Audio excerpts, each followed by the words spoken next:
بسم الله الرحمن الرحيم.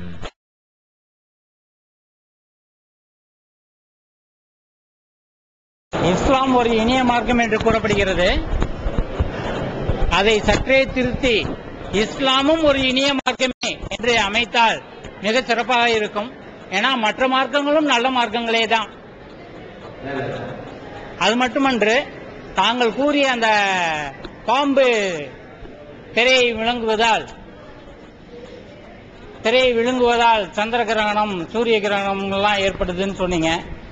அதை சொன்னது திருவள்ளுவர்னு சொன்னதா நீங்க ஒரு கருத்து சொன்னீங்க. உண்மை அது அல்ல. ஏனென்றால் திருவள்ளுவரில் கூறியது எந்த தெய்வத்தையும் மென்ஷன் பண்ணவே இல்லை. அவர் சிவன் இருக்கிறார், கிருஷ்ணன் இருக்கிறார், விஷ்ணு இருக்கிறார் என்று சொல்லவே இல்லை. அவர் சொன்னது ஆதி பகவான் என்று மட்டுமே கூறியிருக்கிறாரே தவிர அவர் என்ற கடவுளையும் மென்ஷன் பண்ணவே இல்லை. அதனால அதை ஒத்துக்கொள்ள முடியாது. நன்றி. கேள்வி ஒண்ணுனாலும் வேற இன்னொன்று துணை செய்தி, அது கேள்வி அல்ல, இருந்தாலும் அதுக்கு நம்ம பதில சொல்லிடுவோம். அதுல இஸ்லாம் ஒரு இனிய மார்க்கம் அப்படின்னு நம்ம டைட்டில் கொடுத்திருக்கிறோம். இஸ்லாம் ஒரு இனிய மார்க்கம்னு டைட்டில் கொடுத்ததை விட இஸ்லாமும் ஒரு இனிய மார்க்கம்னு கொடுத்திருந்தா நல்லா இருக்குமே அப்படின்னு சொல்லி கேட்கிறாங்க. நல்லா தான் இருக்கும். ஆனா இதுல என்ன நீங்க பார்க்கணும் அப்படின்னா, நாங்கள் எங்களுக்கு தெரிந்ததை நாங்கள் சொல்லுகிறோம். ஒவ்வொருத்தரும் தன்னுடைய நிலைப்பாட்டை விளக்கும் பொழுது அதை தன்னை பத்தி தான் விளக்குவாங்க. இப்போ உதாரணமா, நான் 10ஆம் கிளாஸ் படிச்சிருக்கிறேன் என்று சொல்வதனால் நான் மட்டும்தான் 10ஆம் கிளாஸ் படிச்சிருக்கேன், மற்ற எல்லாரும் முட்டாள்கள் அப்படியே அர்த்தம். 1ஆம் கிளாஸ் கூட படிக்காதவங்க அர்த்தம். நான் என்னை பத்தி விளக்குகிறேன், நீங்க உங்களை பத்தி விளக்கும் போது நீங்க விளக்கணும். எல்லாரும் சேர்ந்து உட்கார்ந்து அது மாதிரி ஒரு நிகழ்ச்சியை நடத்தும் போது எல்லாருமா அவங்களை பத்தி அறிவிக்கும் போது ஒவ்வொருத்தருக்கும் தனித்தனியா அந்த டைட்டில் கொடுத்துக் கொள்ளலாம். அதனால ஒருத்தருக்கு போட்டதனால் மற்றவர்களுக்கு அது பொருந்தாது என்ற அர்த்தத்தில் இல்ல. நீங்க என்ன பண்ணணும், உங்களுடைய மார்க்கத்தை பத்தி உங்களுக்கு தெரியும். நீங்க இது மாதிரி ஒரு நிகழ்ச்சி ஏற்பாடு பண்ணுங்க. இந்து மதம் ஒரு இனிய மார்க்கம்னு போடுங்க. நாங்க எங்களுடைய சந்தேகத்தை கேட்கிறோம். ஆனா அதை விளக்குவதற்கு நீங்கள் தான் தகுதியானவர்கள். இதை விளக்குவதற்கு நாங்க கொஞ்சம் படிச்சு, நாங்க தான் தகுதியானவன் இல்ல, நீங்க கூட இதை விளக்க முடியும். குர்ஆனை படிச்சீங்கன்னா ஓரளவுக்கு அதை படித்திருக்கிறதுனால் அதை விளக்குவதற்காக இந்த டைட்டில் போட்டுக்கிறோம். இது மற்றவர்களை புண்படுத்த வேண்டும் என்றோ தரத்தை குறைக்க வேண்டும் என்பதற்காக வேண்டியோ போடப்பட்ட வாசகம் அல்ல என்பதை முதலில் தெரிவித்துக் கொள்கிறேன். இரண்டாவதாக, அந்த பாம்பு கொண்டற்று என்ற செய்தி திருவள்ளுவர் சொன்ன செய்தி அல்ல அப்படிங்கிறாங்க. ஏன் அந்த இது அவங்களுக்கு வருது அப்படின்னா, சிவபெருமானுடைய தலையில இருக்கிறது பெரை, அதை விழுந்தது பாம்பு என்று நான் சொன்னேன்ல, அதை வச்சு அவங்க சொல்றாங்க. இப்ப நாம திருவள்ளுவர் தான் சொன்னார் என்பதை எதை வச்சு சொல்கிறோம்னா, திருக்குறளை எடுத்து பார்த்தா அதுக்குள்ள இருக்கிறது. திருக்குறளை படிச்சு பார்த்தேன், திருக்குறள்ல இந்த செய்தி இருக்கிறது. அப்ப திருக்குறள்லாம் திருவள்ளுவர் எழுதியதாகத்தான் உலகம் முழுக்க நம்பிக்கிட்டு இருக்கிறோம். அது உள்ளுக்குள்ள இடைச்செருகள் இருக்கிறதா என்பதை குறித்த அது ஒரு தனியான வாத பிரதிவாதங்கள் ஓடிக்கொண்டுதான் இருக்கிறது. அதனால திருவள்ளுவர் திருக்குறள்ல வைத்துக் கொண்டு அது திருவள்ளுவர் சொன்னது இல்லை என்று சொல்வதை உலகம் ஏற்றுக்கொள்ளார். நான் ஏற்றுக்கொண்டால் கூட அது எப்படி திருவள்ளுவர் அதுதானே இருக்குது. திருக்குறள்ல இருந்து ஒரு செய்தியை காட்டுறீங்க, நான் சொல்றேன் அது திருக்குறள்ல உள்ளது இல்லைன்னா எடுத்து காட்டுறாங்கல்ல, அவங்களுக்கு பதில் சொல்லி ஆகணும்ல. அப்ப நீங்க அது இல்லை என்று வருப்பதாக இருந்தால் நான் அதை எடுத்துக்கொண்டு காட்டுவேன், திருக்குறள் தானே இருக்குது, அதுக்கு என்ன பதில் சொல்லணும் ஒண்ணு. ரெண்டாவது, ஐயாவுடைய அந்த செய்திக்கான காரணம் இந்த சிவபெருமான் என்ற வார்த்தையை நான் பயன்படுத்தியதுதான். சிவபெருமான் என்ற வார்த்தை திருக்குறளில் இல்லை. திருக்குறள்ல இருக்கிறது என்ன, பாம்பு கொண்டது, பாம்பு விழுங்குச்சுன்னா இருக்கிறது. நான் சிவனுங்கிற மேட்ட உள்ள சேர்த்தேன். சிவன் ஏன் சேர்த்தேன் அப்படின்னா, பொதுவாகவே நம்முடைய பழங்கால தமிழர்கள் மத்தியில, இந்து சமுதாய மக்கள் மத்தியினுடைய நம்பிக்கையில அந்த சிவபெருமானுடைய நெத்தியில தான் பிற இருக்குது என்றும் அவருடைய கழுத்துல தான் பாம்பு இருக்கிறது என்றும் அது மாதிரி நம்பிக்கைகள் எல்லாருக்கும் இருக்கிறது. அப்ப அதை மேட்ச் பண்ணி தான் வள்ளுவர் சொல்லி இருப்பாரோ என்ற எண்ணத்தில் தான் சிவபெருமான் என்ற வார்த்தையை சொன்னேன். ஒருவேளை சிவபெருமான் இல்ல வேறு ஏதாவது ஒரு பகவான் அப்படின்னு கூட அவர் சொல்லி இருக்கலாம். அப்படி இருந்தாலும் சொல்லப்பட்ட செய்தி உண்மை, பாம்பு கொண்டதுங்கிறது உண்மை. சிவபெருமானா ஆதி பகவானா அது வேணா மாற்றமா இருக்கலாம் ஒழிய அது பிறைய விழுங்குச்சு, பாம்பு தான் விழுங்குச்சுங்கிறது கன்ஃபார்ம். அந்த அடிப்படையில் திருக்குறள் சொன்ன செய்தி அந்த கோணத்திலும் தவறானதாகத்தான் போய்விடும். வலைக்கம் சலாம்.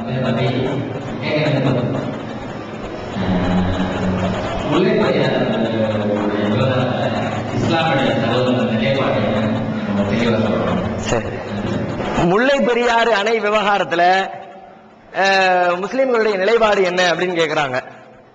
பொதுவாகவே இஸ்லாமிய மார்க்கத்தை பொறுத்த வரைக்கும் எந்த ஒரு பிரச்சனையையும் உணர்ச்சி ரீதியாக உணர்வுபூர்வமாக அணுகவே செய்யாது.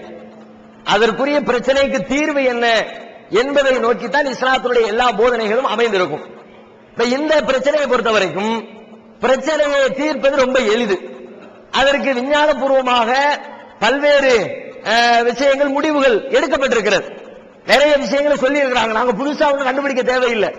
ஏற்கனவே இது சம்பந்தமா ஆராய்ச்சி செய்த விஞ்ஞானிகளும் இந்த விஷயத்துல நாட்டு விஷயத்துல நலன் கருதக்கூடியவர்களும் இதுல என்ன செஞ்சா சரியான தீர்வை கொண்டு வர முடியும், அவனுக்கும் பிரச்சனை இல்லாம நமக்கும் பிரச்சனை இல்லாம ஒரு நடுநிலையான தீர்வை காண்பதற்குரிய தீர்வுகள் கண்டுபிடிக்கப்பட்டு விட்டது. ஆனா அந்த தீர்வை நடைமுறைப்படுத்துறதுதான் சிக்கலா இருக்கிறது.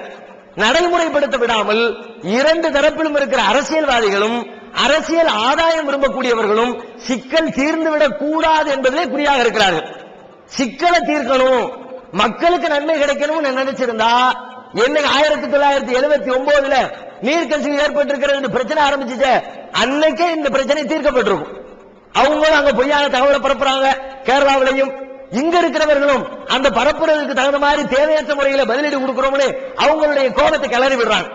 அங்க உள்ள லெவல் என்ன, நீர்க்கசிவு ஏற்பட்டிருக்கிறது, அதனால அணை பாதுகாப்பா இல்ல, உடைஞ்சிச்சுன்னா ஆயிரக்கணக்கான மக்கள் இறந்துருவாங்க, எனவே நீங்க தண்ணியினுடைய அளவை உயர்த்தக்கூடாது என்று கேரள மாநிலம் அரசு சொல்கிறது. இது நிஜமாக இருந்தால் கண்டிப்பாக ஏற்றுக்கொள்ளணும், யாரும் மறுக்கக்கூடாது. எனக்கு தண்ணி கிடைக்கணும்ன்றதுக்காக வேண்டி அது எத்தனை பேர் செத்தாலும் பரவாயில்ல, நீ அணையில தண்ணியை ஏத்த அப்படின்னா அது மனிதாபிமானம் உள்ள கூட்டாக இருக்காது. தமிழன் வாழணும்னா மலையாளம் சாவணுமா, ரெண்டு பேரும் வாழணும், அப்படிதான் ஒரு நல்ல மனுஷன் சிந்திக்கணும். ஆனா அவங்க சொல்லக்கூடிய நீர்க்கசிவு உண்மையா? நீர்க்கசிவு 1979 இருந்தது உண்மை. அது கண்டறியப்பட்டு விஞ்ஞானிகளால் ஒரு குழு அமைக்கப்பட்டு உச்சநீதிமன்ற மத்திய அரசாங்கத்தினுடைய சார்பில் 10 பேர் கொண்ட ஒரு குழு அமைச்சாங்க. அதுல கேரள அரசாங்கத்தினுடைய பிரதிநிதிகளும் கலந்து கொண்டார்கள். எல்லாரும் சேர்ந்து முடிவெடுத்தாங்க, இந்த அணையை பலப்படுத்தணும். உடனே அதுக்காக வேண்டி பல கோடி ரூபாயை ஒதுக்கியது தமிழக அரசாங்கம். ஏன்னா தமிழ்நாடு கவர்மெண்டுடைய நிர்வாகத்திலேயும் கேரள அரசாங்கத்தினுடைய நிலத்திலேயும் இருக்கிறது, அவங்க நிலத்திலேயும் நம்ம நிர்வாகத்திலேயும் இருக்கிறது. அது 1886 போடப்பட்ட ஒப்பந்தத்தின் அடிப்படையில் உள்ளது. ஆரம்பத்தில் பிரிட்டிஷ்காரங்க பீரியட்ல ராமநாதபுரத்து சிவகங்கை மாவட்ட மக்களுக்கு தண்ணீர் வேண்டும் என்பதற்காக ஒரு புதிய அணையை உருவாக்கணும் என்று ராமநாதபுரத்தினுடைய அரசர் பிரிட்டிஷ் அரசாங்கத்துக்கு கோரிக்கை வச்சு, அந்த கோரிக்கையின் அடிப்படையில் பிரிட்டிஷ் மகாராணி திருவாங்கூர் ராஜாவுக்கு ஒரு தபால் எழுதி, உங்க ஏரியாவில் தண்ணி நிறைய இருக்கிறது, ஒரு பக்கம் முல்லை ஆறு வருகிறது, இன்னொரு பக்கம் பெரியாறு வருகிறது, இந்த ரெண்டு ஆறு சேரக்கூடிய இடத்துல ஒரு அணையை கட்டினா அங்கிருந்து எங்கள் நாட்டு மக்களுக்கு தேவையான, எங்கள் பகுதி மக்களுக்கு தேவையான தண்ணீரை நாங்கள் பிரித்துக் கொள்ள முடியும் என்று சொல்லி அவங்க லெட்டர் எழுதுறாங்க, அவங்க ஏற்றுக்கொள்றாங்க. 999 வருஷம் ஒப்பந்தம் போடப்படுகிறது. இந்த இடத்துக்கு நான் நிலம் உனக்கு வாடகை கொடுத்துருவேன், வருஷத்துக்கு அவங்க போட்டது 40,000 ரூபாய். பிரிட்டிஷ் கவர்மெண்ட் ஒத்துக்கிட்டது, வருஷத்துக்கு 40,000 ரூபாய் கொடுத்துருவோம். இந்த இடத்துல மீன் பிடிக்கிற உரிமை கேரள அரசாங்கம் உனக்குரியது, ஏன்னா நிர்வாகம் பண்றதெல்லாம் எங்களுக்குரியது என்று சொல்லி முடிவெடுத்து ஒப்பந்தம் கையெழுத்தாகிவிட்டது. இப்ப இடம் நம்ம நாடு பிரிஞ்சிச்சுல, 1956 நாடு சுதந்திரம் அடைந்ததற்கு பிறகு மொழிவாரியாக மாநிலங்கள் பிரிக்கப்படுகிறது. இந்த மொழிவாரி பிரிக்கிற நேரத்தில் ஏற்பட்ட பஞ்சாயத்து தான். அன்னைக்கே கரெக்டா சிந்திச்சு நாட்டை பிரிச்சிருந்தாங்கன்னா இந்த பிரச்சனைக்கு வேலையே இல்லை. 56 பிரச்சனை வருகிறது. ஒவ்வொரு மொழி பேசக்கூடியவர்களுக்கும் மாநிலம் தனியா வேணும், தனித்தனியா பிரிக்கிறாங்க. அப்ப பீர்மேடு தேவிகுளம் என்று சொல்லப்படுகிற இன்றைக்கு இந்த முல்லை பெரியாறு அணை இருக்கக்கூடிய பகுதி இருக்குதுல, அந்த பகுதி முழுக்க முழுக்க தமிழர்கள் வாழக்கூடிய பகுதி. 100% தமிழர்கள் தான். அது தமிழ்நாட்டோடு சேர்வதற்கான நியாயம் அதிகம் உண்டு. அப்படி தமிழ்நாட்டோட சேர்த்திருந்தா தமிழ்நாட்டு நிர்வாகமா போச்சு, தமிழ்நாட்டு கட்டடமா போச்சு, தமிழ்நாட்டு அணையா போச்சு, தமிழ்நாட்டு மக்களுக்கு பயன்பாடுமா போச்சு, எந்த பஞ்சாயத்தும் இல்லாம போச்சுன்னு விட்டுருக்கலாம். ஜவஹர்லால் நேரு என்ன பண்ணாரு, நம்ம காமராஜரை கூப்பிட்டாரு. அவங்க பீர்மேடு வேணுங்கிறாங்க, நல்ல வளமையான பகுதி, மலை மரங்கள் செடிகள் நல்ல சூப்பரா இருக்குது, நிறைய வசதிகள் இருக்கிறது, அதனால கேரளாக்காரங்க வேணும்னு கேட்கறாங்க. இல்லங்க முடியாதுன்னாரு. அவரை டெல்லிக்கு அழைச்சி மண்டையை கழுவி காமராஜர் சம்மதிக்க வச்சு கையெழுத்து போட வச்சுட்டாங்க. காமராஜர் ஒத்துக்கிட்டு வந்துட்டார். அப்ப ஏறி அந்த பக்கம் போயிடுச்சு, நாம நிர்வாகம் நம்ம கையில வந்துருச்சு. இன்னைக்கு வரைக்கும் நம்ம தான் நிர்வாகம். இன்றைக்கு வரைக்கும் வருடம் ஒவ்வொரு வருடத்திற்கும் 10 லட்சம் ரூபாய், அன்னைக்கு 40,000, இன்னைக்கு 10 லட்சம் தமிழ்நாடு கவர்மெண்ட் நிலத்துக்கு குத்தையா கொடுத்துக்கிட்டு இருக்கு. 10 லட்சத்தை வாங்கிட்டு தான் சண்டை போட்டுக்கிட்டு இருக்காங்க. 10 லட்சத்தை கொடுத்துக்கிட்டு நிர்வாகமும் நம்ம தான், காவல்துறை அதிகாரி எல்லாமே நம்முடைய செலவினங்களை தான் எல்லா பாதுகாப்பு பண்ணிக்கிட்டு இருக்கிறோம். அப்ப 79 பிரச்சனை வந்த உடனே அணையை சரி செய்ய வேண்டும் என்று சொல்லி சரி செய்ய ஆரம்பிக்கிறாங்க. சரி செய்யப்பட்டு 80களில் வேலை தெளிவாக முடிகிறது. ஒரு புதிய அணை எப்படி புதுப்பொலிவோடு திகழுமோ, எப்படி எந்த ஒரு நவீன தொழில்நுட்பத்தை எல்லாம் பயன்படுத்தி கட்டுவார்களோ, அது மாதிரி நவீன தொழில்நுட்பங்களோடு நல்ல பலம் நிறைந்த அணையாக மாற்றப்பட்டு விட்டது. இந்த மாற்றப்பட்ட செய்தியை எல்லா விதத்திலும் ஆய்வு செஞ்சு ஊர்ஜிதப்படுத்தியாச்சு. எப்படி எல்லாம் ஊர்ஜிதமாக இருக்குது? உச்ச நீதிமன்றம் ஒரு குழு அமைத்தது, அதனுடைய ஆய்வு முடிவும் பலமாக இருக்கிறது அணை. மத்திய அரசாங்கம் ஒரு குழு அமைத்தது, அதனுடைய ஆய்வு முடிவும் அணை பலமாக இருக்கிறது.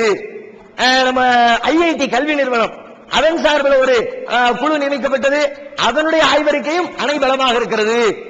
இன்னும் சொல்ல போனா அங்க இருக்கிற நடுநிலையாளர்கள் கரெக்டா சிந்திக்கிறவங்க இருக்கிறாங்களே, கேரளாவில் இருக்கிற தலைமை வழக்கறிஞர் அவர் கோர்ட்ல ஒரு வாரத்துக்கு முன்னாடி என்ன சொன்னாரு? அணை பலமாக இருக்கிறது. கேரள வழக்கறிஞர் அதனால வீட்டை கொளுத்துறாங்க, அடிச்சு நொறுக்கி, ஏன்னா கேரளாக்குள்ள இருந்துகிட்டு கேரளாக்கு எதிராக பேசுவியான்னு அடிச்சு நாசம் பண்ணி விட்டானுவோம். இப்ப இது மாதிரி அணை பலமாக இருக்கிறதா இல்லையான்னு கேட்டா அணை 100% பலம் என்று எல்லா தரப்பு மக்களும் எல்லா தரப்பு விஞ்ஞானிகளும் அதற்கு உத்தரவாதம் கொடுத்து விட்டார்கள். உத்தரவாதம் கொடுத்தவர்கள் தண்ணீருடைய அளவை கூட்டினா என்ன? ஏன்னா 79 அவங்க பிரச்சனை பண்ணும்போது என்ன சொன்னாங்கன்னா, பலம் பலகீனமா இருக்குது, அதனால மக்களுக்கு பாதிப்பு, நீ பலப்படுத்தினதுக்கு பிறகு தண்ணி ஏத்திக்கப்பாங்க. பலப்படுத்த விட்டாங்களா?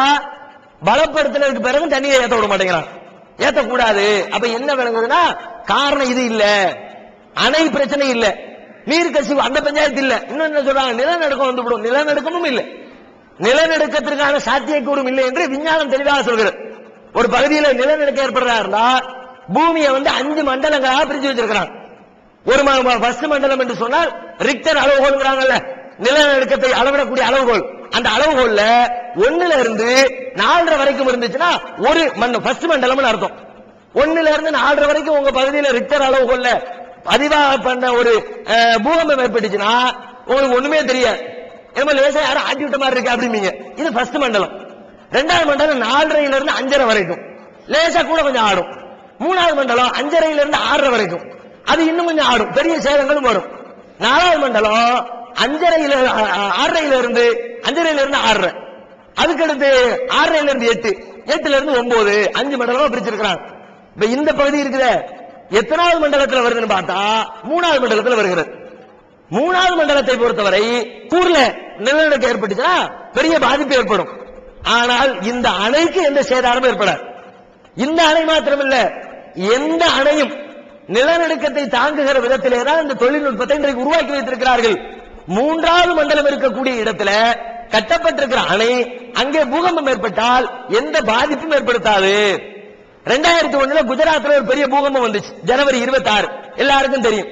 உலகமே சோகத்தோடு பார்க்கிற அளவிற்கு புஜி என்ற ஒரு பெரிய நகரமே மூழ்கி போனது. அந்த பகுதியில் ஒரு அணை இருக்கிறது. 2001 ரிக்டர் அளவுகோல்ல 6.5 பதிவு செய்யப்பட்ட நிலநடுக்கம் ஏற்பட்டுச்சு, அணைக்கு எந்த டேமேஜ் வரல. அதே 2000 அதுக்கு முந்தின வருஷம் 2000 மகாராஷ்டிராவில் ஒரு நிலநடுக்கம் வந்துச்சு, அதுவும் அதே 6.5 ரிக்டர் அளவுகோல்ல பதிவாச்சு, அணைக்கு எந்த சேதாரமும் வரல. அவ்வளவு ஏன், கேரளாவில் இந்த முல்லை பெரியாறு அணைக்கு கீழே இடுக்கிங்கிற இடத்துல இடுக்கி அணைன்னு ஒரு அணையை கட்டி வச்சிருக்கிறான், பிரம்மாண்டமான அணை. அந்த அணை இருக்கிற இடத்துல இதே 2001 ஒரு பூகம்பம் ஏற்பட்டுச்சு, ஒரு சின்ன கீறல் கூட வரல. அப்ப தெளிவா தெரியுது 3வது மண்டலத்தில் இருக்குது. இந்த இடத்துல கட்டப்பட்டிருக்கிற அணைக்கு பிரச்சனை இல்லைன்னு ஊரெல்லாம் காட்டுது. ஊர்ல நீ கட்டி வச்ச இடத்துல நடந்திருக்கிறது, அந்த அணைக்கு ஒன்னும் டேமேஜ் வரல. பிறகு அவங்க சொல்லக்கூடிய பொய்யான பிரச்சாரம் தான், அதுல மாற்றி கருத்தே இல்லை. அவங்க எதுக்கு இதை பண்றாங்கன்னா, காரணம் மக்கள் பாதுகாப்புங்கிறது காரணம் இல்லை, காரணம் வேற. அவர்களுக்கு மின்சாரம் தேவை. மின்சாரத்துக்காக வேண்டி நம்ம நெய்வேலியை தான் அவங்க நம்பி இருக்க வேண்டி இருக்கிறது. இன்னைக்கு வரைக்கும் நெய்வேலியில இருந்து கணிசமான அளவுக்கு கேரளாவுக்கு மின்சாரம் போகிறது. இந்த மின்சாரம் வேண்டும் என்பதை, மின்சாரத்துக்காக வேண்டி உனக்கு தண்ணி தர மாட்டேன், மின்சாரம் வேணும்னா அதுக்கு தண்ணீர் வேணும்.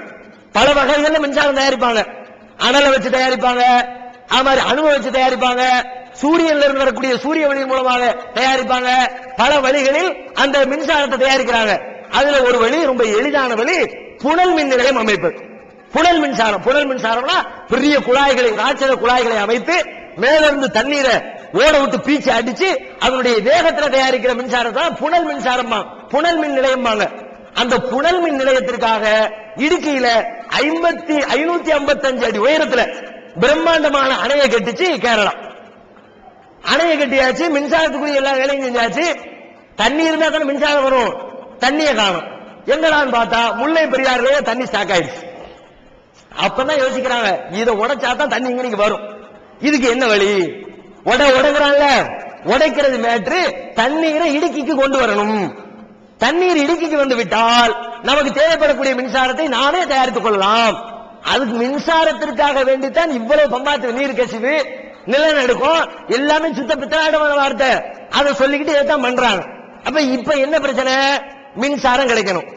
ரெண்டாவது, இந்த பிரச்சனையை பொறுத்த வரைக்கும் இதுக்காக வேண்டி பொய்யான வாதங்களை சொல்லி மக்களுடைய உணர்ச்சிகளை தூண்டி விட்டு ஒரு சாரார் நிலைமையை கொதிப்பிலேயே வச்சிருக்கிறாங்க. மின்சாரம் கிடைக்கணும்னா அதை உட்கார்ந்து அதை ஓபனா சொல்லு, அதை உட்கார்ந்து பேசி டிஸ்கஸ் பண்ணு. உனக்கு மின்சாரம் வேணும், எனக்கு தண்ணி வேணும். ரெண்டையும் என்னப்பா பண்றது? பேசினா சிம்பிளா முடிக்கலாம். சமீபத்தில் ஒரு 3 நாட்களுக்கு முன்னால் நம்முடைய முன்னாள் ஜனாதிபதி அப்துல் கலாம் அவர்கள் அருமையான ஒரு யோசனையை முன்வைத்தார். என்ன சொன்னாரு? மாநில பஞ்சாயத்தை தீர்க்கணும்னா அதை மிலிட்டரி கையில கொடுத்துரு, ராணுவத்து கையில ஒப்படைச்சிரு. தமிழ்நாட்டுக்காரன் வேண்டாம், கேரளாக்காரன் வேண்டாம், மிலிட்டரி நிர்வாகம் பண்ணட்டும். அப்படி சில அணைகள் தமிழகத்தில் இந்தியாவில் இருக்கிறது, அது மாதிரி மிலிட்டரி கையில கொடு ஒன்னு சொன்னார். அல்ல என்ன பண்ணலாம்? நெய்வேலி பழுப்பு நிலக்கரி நிலையம் இருக்குல்ல, அணுமின் நிலையம் இருக்குதுல்ல, நெய்வேலி வந்து தமிழ்நாட்டுக்குள்ள இருந்தாலும் தமிழ்நாட்டு கவர்மெண்ட் அங்க போய் வாழாட்ட முடியாது. ஏன்னா நெய்வேலி லிக்னைட் லிமிடெட் என்ற கார்பரேஷன் என்ற பெயர்ல ஒரு தனி இண்டிவிஜுவல் அமைப்பு உருவாக்கப்பட்டு அவர்கள் அதை சேகரிக்கிறார்கள், விரும்பியவாறு விற்பனை செய்கிறார்கள், அதனுடைய வளத்தை பெருக்குவதற்கு முயற்சிக்கிறார்கள். அப்படின்னு ஒன்னு தனியா உருவாக்கு, முல்லை பெரியாறு அணைக்கான தனியான ஒரு கார்பரேஷன் லிமிடெட் உருவாக்கு என்று சொல்கிறார்கள். அதை செயல்படுத்தலாம். அல்லது இன்னும் சொல்றாரு அவரு, உனக்கு மின்சாரம் தானே வேணும், எங்களுக்கு தண்ணி வேணும், அணை பாதுகாப்பா இருக்குது. முல்லை பெரியாறு அணையிலிருந்து இடுக்கிக்கு போயிடுச்சுன்னா தண்ணி தமிழ்நாட்டுக்கு கிடைக்காது. தண்ணி தமிழ்நாட்டுக்கு கிடைக்கலாட்டி அதுல கிட்டத்தட்ட 50,000 60,000 ஏக்கர் தரிசு நிலமா மாறி போகிறது. இப்பவே மாறிடுச்சு. அப்ப நீ என்ன பண்ணு? இந்த முல்லை பெரியாறு அணையை ஹைட்ட மேல ஏத்து. இப்ப இருக்கிற ஹைட்டு, இந்த ஹைட்ல இருந்து மின்சாரம் எடுத்தா கம்மியாக இருக்கும். இந்த ஹைட்டை இன்னும் ஏத்து, இன்னும் அதிகப்படியான தண்ணீரை சேமிச்சு அங்கே புனல் மின்சாரத்தை ரெடி பண்ணு. இடுக்கியில ரெடி பண்ணக்கூடிய மின்சாரத்தை நீ முல்லை பெரியாறு ரெடி பண்ணு. மின்சாரத்தை நீ வச்சுக்க, தண்ணீரை எங்களுக்கு கொடுத்துரு. மின்சாரம் ரெடியான பிறகு மிச்சமான தண்ணீர் இருக்குல்ல, தேவையில்லாம அரபிக்கடல போய் கலக்குது, அதை எங்க தமிழ்நாடு திருப்பி விட்டுரு, பிரச்சனை முடிஞ்சு போயிடும். அருமையான யோசனை. இது மாதிரி பல யோசனைகள் முன்வைக்கப்பட்டிருக்கு. இந்த யோசனைகளை எல்லாம் வச்சு பேசினா ரொம்ப ஈஸியா அரை மணி நேரத்தில் எது செட் ஆகும்னு மேட்ரு முடிஞ்சு போயிடும். ஆனா அவங்களுக்கு பிரச்சனை முடியக்கூடாது. முடிஞ்சா அரசியல் நடத்த இயலாது. இங்கேயும் பல பேர் அரசியல் பண்ண முடியாது, அங்கேயும் பல பேர் அரசியல் பண்ண முடியாது. அதுக்காக வேண்டி தமிழன் மலையாளி இத மாதிரி கூறுகட்ட ஒரு வாதம் உலகத்தில் எதுவுமே இருக்காது. மொழி என்பது என்ன? மொழி என்ன? நானும் தமிழன் தான், தமிழங்கிறதுல மாற்றுக்கிறது கிடையாது. பிறப்பில தமிழன், பிறந்த ஊர் தமிழகம், தமிழ்ல பேசுகிறேன், தமிழ் தான் தெரியும், அதுல தான் நிக்கிறோம். ஆனா அதுல நான் தமிழன் என்று சொல்லிக் கொள்வதில் பெருமை என்னன்னு கேட்கிறேன். ஒரு மொழி என்பது என்ன? மொழி என்பது நான் உணர்ந்த கருத்தை உங்களுக்கு உணர்த்துவதற்கு நான் பயன்படுத்துகிற ஒரு கருவி, ஒரு ஆயுதம். அவ்வளவுதான மொழிங்கிறது. அந்த மொழிக்குள்ள பல விஷயங்கள் இருக்கலாம். ஆனா மொழியினுடைய முக்கியமான மேட்ரு என்ன? நான் தெரிஞ்சுக்கிட்ட செய்தி உங்களுக்கு தெரிவிக்கணும். உங்க பாஷையில எல்லாத்தையும் தெரிவிக்க முடியுமா? 4 தெரிவிக்கலாம், 40 தெரிவிக்க முடியாது. அப்ப மொழி தேவை. அதுக்குதான் மொழி. இந்த மொழி பேசினால் சிறப்பு, அந்த மொழி பேசினாலும் கல் தோண்டி மண் தோன்ற காலத்தே முன் தோன்றிய மூத்த குடி தமிழ் குடிங்கிறீல, கல்லும் மண்ணும் தோன்ற பிறகு தமிழ் மொழி மட்டும் எப்படி வந்துச்சு? பூமியே இல்லையா, மலையே இல்லையா, மண்ணே இல்லையா, காடே இல்லையா, உலகமே இல்லையா, ஆனா மொழி மட்டும் இருந்துச்சா? மொழி ஆகாயத்தில் சுத்திக்கிட்டு இருந்துச்சா? இப்படி இல்லாத பெருமைகளை பேசி பேசி பேசி மொழி வரியை உருவாக்கி வச்சு தமிழ்நாடு தான் இந்தியாவிலேயே ரொம்ப மொழியினால் பாதிக்கப்பட்ட மாநிலம். மொழியினால் பெருமை எடுக்கிற மாநிலம் நம்ம தான், மொழியை வச்சு அரசியல் பண்ற மாநிலம் நம்ம தான், மொழியினால பாதிக்கப்படுற மாநிலம் நம்ம தான். கொஞ்சம் யோசிச்சு பாருங்க. அந்த பக்கம் போனாலும் அடிக்கிறோம், தமிழன் அடிக்கிறானே இல்லையா? அடி விழுந்துச்சுல கர்நாடகால, காவிரி தண்ணி தர மாட்டேங்கிறோம். கன்னட மொழியில் அங்க போய் தமிழ்நாட்டுக்காரன் திரைப்படத்தை தியேட்டர் கூட கிழிச்சு நொறுக்கிறோம், தமிழ்நாட்டுக்காரத்தை வெளியே ஓடுற பத்தி விடுறான். பக்கத்து மாநிலத்தில் போட்டு இவ்வளவு சண்டை வளர்த்துக்கிட்டு காரணம் என்ன? மொழி வெறியினால இப்படி அடிச்சுக்கிட்டு ஓடிச்சுக்கிட்டு ரத்தம் சிந்திக்கிட்டு பல உயிர்களை பலி கொடுத்து கொண்டு அவனுடைய விளைவு தானே. நீ தமிழ்நாட்டுக்காரன் தமிழ மலையாளின்னு பிரிச்சு விட்டா இன்னைக்கு ஒவ்வொரு நாளும் 50 பேர் 100 பேர் 150 பேர் ஒவ்வொரு பகுதியில். முன்னா நாள் மட்டும் 37 பேர் கோயம்புத்தூர்ல கைது. எதுக்கு? மலையாளத்துக்காரர்களுடைய கடைகளை அடித்து உடைத்தார்கள் வணிக நிறுவனம். அதுக்காக வேண்டி 2 நாளைக்கு முன்னாடி கரூர்ல அதே பிரச்சனை. திருச்சியில மட்டும் அது மாதிரி ஒண்ணு வந்த மாதிரி தெரியல. வரக்கூடாது, அல்லாஹ் காப்பாத்து, இறைவன் காப்பாற்றணும். அதுல மாத்தி வரணும்னு விரும்பல, வரக்கூடாது, எங்கும் வரக்கூடாது. இப்போ எல்லா பக்கம் இப்படி நடக்குத. ஏன் மலையாளி கடையா பார்த்து? சரி, நான் அதுலயும் கேட்கிறேன், இவன் கடையை போய் அடிக்கிறிய, அடிச்சா தண்ணி வந்துருமா? அப்ப என்ன விளங்குது? இவன் அடிக்கிறது தண்ணிக்காண்டி அடிக்கல. அடிச்சா தண்ணி வரும்னா அடின்னு சொல்லுவோம். நீ அடிச்சா தண்ணியா வரப்போகுது, ரத்தம் தான் வரப்போகும் உடம்புல இருந்து. எப்படி நீ அடிக்கிற? அப்போ அவங்க வந்து அரசியலுக்கு தான் பண்றாங்கன்றதை தவிர இந்த பிரச்சனையை அணைத்து விடக்கூடாது. ஒவ்வொரு நாளும் பதட்டம். போட்டோக்களை பார்த்தா ஆயிரக்கணக்கான போலீஸ்காரர்களை கொண்டு ரிசர்வ் கொண்டு குவிச்சு பார்க்கறதுக்கே பயங்கரமா இருக்கிறது. அப்ப இந்த மொழியத்துக்கு முதல்ல ஓரங்கட்டு நடுநிலையா சிந்திச்சு பார்த்தால் இதுக்கு எளிமையான தீர்வுகள் இருக்கிறது. இஸ்லாம் தான் சொல்லுது. இந்த பிரச்சனைக்கு மாத்திரமில்லை, எந்த பிரச்சனையாக இருந்தாலும் மொழியை வச்சு, இனத்தை வச்சு, தேசத்தை வச்சு எந்த அடிப்படையிலும் பிரிவினை காட்டாது. எந்த அடிப்படையில் வித்தியாசம் பாராட்ட, எல்லாம் ஒண்ணு. நபிகள் நாயகம் காலத்துல மொழியிலேயே பெருமை அடிக்கக்கூடிய மக்கள் உலகத்துல இருக்கிறாங்க அப்படின்னு நீங்க ஆய்வு பண்ணுனா அதுல முதல் இடத்துல நபிகள் நாயகம் காலத்திலே வாழ்ந்த அரபியர்கள் தான் வருவார்கள். அவன்கிட்ட இருந்த மொழிவெறி மாதிரி உலகத்தில் வேற எவன்கிட்ட மொழிவெறி கிடையாது. அதுக்கு ஒரு சின்ன சாம்பிள் சொல்றேன். நான் அரபி மொழியில அரபி பேசக்கூடியவர்கள், அரபி தெரியாதவர்கள் இருக்கும்ல. இப்ப தமிழ் மொழியில தமிழ் பேசுறவங்க, மற்ற மொழிக்காரர்கள் என்ன சொல்லுவோம்? மலையாளினா மலையாளம் பேசுறவங்க, தெலுங்கர்னா தெலுங்கு, அப்படித்தானே சொல்லுவோம். அரபியில அரபி பேசாத மற்றவர்களை குறிப்பதற்கு பயன்படுத்துகிற வார்த்தை என்னன்னா அஜமின்னு சொல்லுவாங்க. மலையாளியா இருந்தாலும், கர்நாடகா இருந்தாலும், கொங்குனியா இருந்தாலும், என்ன மொழியா இருந்தாலும் எல்லாத்துக்கும் சொல்லக்கூடிய வார்த்தை அஜமி. அஜமினா என்ன அர்த்தம் தெரியுமா? அஜமினா ஆடு மாடு கத்தும் தெரியுமா? மேனு, அதுக்கு அஜமின்னு சொல்றது. என்ன விளங்குற அர்த்தம் உங்களுக்கு? அவன் பார்வையில அரபியை தவிர மற்ற எந்த மொழியை பேசினாலும் நீங்க பேசலையும், நீங்க ஆடு கத்துற மாதிரி கத்திரியோ, நீங்க மாடு கத்துற மாதிரி கத்திரியோ. அப்ப எவ்வளவு மொழிவெறி பிடிச்சவன் இருந்திருக்கிறான். அப்படிப்பட்ட காலத்துல நபிகள் நாயகம் சொல்றாங்க, லா ஃபல்லலி அரபியின் அலா அஜமியின். இது நபிகள் நாயகம் அவர்கள் ஒரு உரையிலே குறிப்பிட்ட ஒரு அரபி வாசகம், அவங்களுடைய டெக்ஸ்ட். இதுக்கு என்ன அர்த்தம்? எந்த ஒரு அரபி மொழி பேசுகிறவனுக்கும் அரபி மொழியை தவிர மற்ற மொழி பேசுகிறவனை விட எந்த சிறப்பும் கிடையாது. அதே போன்று மற்ற மொழி பேசுகிறவர்களுக்கும் அரபியர்கள் மீது எந்த சிறப்பும் கிடையாது. மொழியால் உயர்வும் கிடையாது, மொழியால் தாழ்வும் கிடையாது. மொழி என்பது ஒருவனின் தனி திறமையினால் உருவாவதில்லை. தாய்மொழி என்பது அவன் இயற்கையிலேயே பேச்சு வழக்கிற பிறந்ததிலிருந்து அவனுடைய பெற்றோர்களிடம் இருந்தும் உற்றார் உறவினரிடம் இருந்தும் கற்றுக்கொள்ளக்கூடிய ஒரு அம்சம். எனவே அதை ஏற்க முடியாது என்று இஸ்லாம் தெளிவா சொல்லுது. அதுதான் முஸ்லீம்களுடைய பார்வை. என்ன? மொழி வரிய ஓரங்கட்டு. எவெல்லாம் மொழி மொழி நின்றான் எல்லாத்தையும் உள்ள வை. அதுக்கப்புறம் பேச்சுவார்த்தை ஆரம்பமாக்கு. இந்த 5-6 தீர்வுகளை விஞ்ஞானிகள் வச்சிருக்கிறாங்க. மின்சாரத்தை அவருக்கு, தண்ணியை நமக்கு, அல்லது போய் தொலைன்னு விட்டுட்டு என்னமோ பண்ணி தொலைங்கிறாரு. தனியா நமக்கு வேறொரு நீராதாரத்தை உருவாக்க வேறு வழியை பார்ப்போம். அண்டை மாநிலத்தோடு ஆண்டாண்டு காலமாக சண்டை வளர்த்துக் கொண்டால் நாமும் நிம்மதியா இருக்கல, அவங்க நிம்மதியா இருக்கல. நீ சொல்ல போனா இதுல அதிகபட்ச நியாயம் நமக்கு இருக்கிறது. அவங்க ரொம்ப அநியாயம் பண்றாங்கன்றது மாற்று கருத்தே இல்லை. ஏன்னா எல்லா விதத்திலையும் நம்மிடத்துல இருந்து நன்மைகளை கேரளா அடையுதுங்க. கேரளாவிலிருந்து நாம் அடைகிற நன்மையை விட நம்மிடமிருந்து கேரளா அடையக்கூடிய நன்மை இருக்குத அதிகம். எது வேணும்னா தமிழ்நாட்டு தான் வரணும். வண்டியை செக் போஸ்ட் நிப்பாட்டு வச்சுக்குவோம். அரிசி கிடையாது, என்ன செய்வாங்க? மாட்டு இறைச்சி, மாட்டுக்கறி தான் பெரும்பாலும் நீங்கிறாங்க. நீங்க தமிழ்நாட்டு பார்டர்ல கிராஸ் பண்ணி போகக்கூடிய மாடுகளின் எண்ணிக்கை கணக்கு பண்ணீங்கன்னா கர்நாடகாவுக்கு போவதை விட, ஆந்திராவுக்கு போவதை விட இந்த தென்பக்கத்தில் இருக்கிற கேரளாவுக்கு போகக்கூடிய மாட்டு வண்டிகளுடைய எண்ணிக்கை தான் அதிகம். இப்ப மாட்டு இறைச்சியா நம்ம தான், ஆடா நம்ம தான், கோழியா நம்ம தான், முட்டையா நம்ம தான். ஒவ்வொரு நாளும் இங்க இருந்து அவ்வளவு பொருட்கள் அங்க போகிறது. இப்ப இங்க இருந்து இவ்வளவு பொருள் போகுது. இவ்வளவு பொருளுக்கு எவ்வளவு தண்ணி தேவைப்படும்? 1 கிலோ அரிசிங்கிறோம். 1 கிலோ அரிசினா சும்மா 1 கிலோ அரிசி கிடைக்குமா? 1 கிலோ அரிசி உருவாகுவதற்கு 2 லிட்டர் தண்ணீர் தேவைப்படுகிறது. அப்பதான் 1 கிலோ அரிசி உருவாகும். 1 கிலோ மாட்டு இறைச்சி உருவாகணும்னா 20,000 லிட்டர் தண்ணீர் செலவு பண்ணா தான் 1 கிலோ மாட்டு இறைச்சி உருவாக்க முடியும். மாடு இருக்குது, ஆனா தண்ணி இல்லாம மாடு உண்டா? அரிசி இருக்குது, அரிசி இல்லாம தண்ணி இல்லாம அரிசி உண்டா? ஒரு நாளைக்கு 60 லட்சம் முட்டை இங்க இருந்து போகுது. ஒரு நாளைக்கு 2.5 லட்சம் பிராய்லர் கோழி இங்க இருந்து கேரளாவுக்கு போகுது. அதையெல்லாம் அவர்கள் சிந்தித்தால் அவங்களே முன் வந்து விட்டு கொடுத்து நீ பயன்படுத்தப்பான்னு போயிருவாங்க.